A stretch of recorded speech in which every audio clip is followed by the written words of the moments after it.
அதுக்காக ஃபஸ்ட்டு தேவையான எண்ணெய், அது கடலை எண்ணெய், சிக்கல் அரைச்ச எண்ணெய் தான் யூஸ் பண்ணணும். ஆனால் அப்போ தான் நல்லா வாசனையாக இருக்கும். கோல்டு நல்லா யூஸ் பண்ண மாட்டோம். தேவையான சீரகம் சொல்லுவாங்க, ஆனால் நான் சோம்பு சொல்கிறேன். இஞ்சி பூண்டு ஒன்றா போட்டால் பிரச்சனை இல்லை. அது கொஞ்சம் பொன்னேரமாக வரணும். இன்னும் வெங்காயம் கிடையாது, ஒரு 20 வெங்காயம்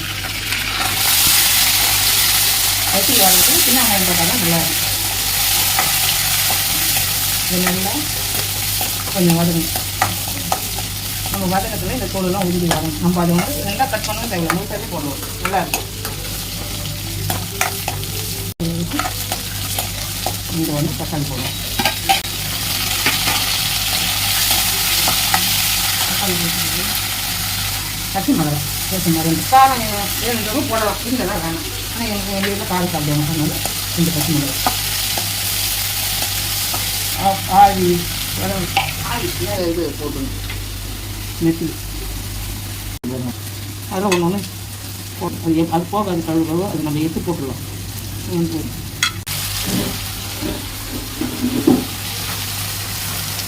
ஏன் சுட தண்ணி போடுறதுன்னா அது வந்து ரஃப்பாக இருக்கும். இது சுடு தண்ணி போட்டால் கொஞ்சம் இந்த ஒரு கொஞ்சம் வெந்து தன்மை வந்தால் மட்டும் ரஃப்பாக இருக்கும். சாப்பிடும் போது ஒரு கட்டி கட்டி தரும், ஒரு மாதிரி இதுமாதிரி சாப்பிட்டா நல்லா சாஃப்டாக இருக்கும். சாமி எல்லாமே வைட்டாங்க கொடுக்கணும்.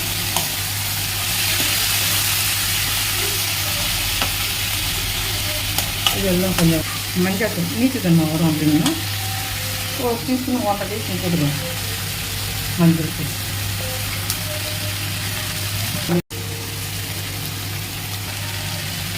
தேவையான அளவுக்கு இவங்களுக்கு கொஞ்சம் காரம் சாப்பிடுவாங்க, அதனால் இந்த கடையில் ஒரு கடை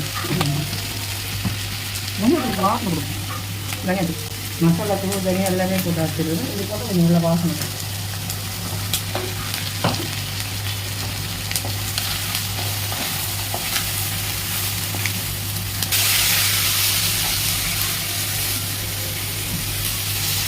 ரொம்ப தனியாக பண்ணக்கூடாது, தேவையான.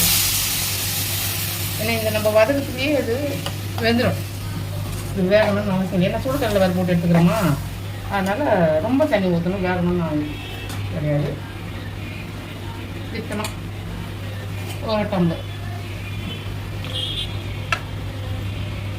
தேவையான அளவு உப்பு, தேவையான அளவு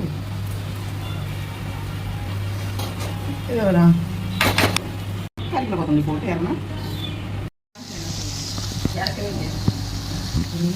நீங்கள் கொத்தமல்லி கறிவேப்பிலை தேவையான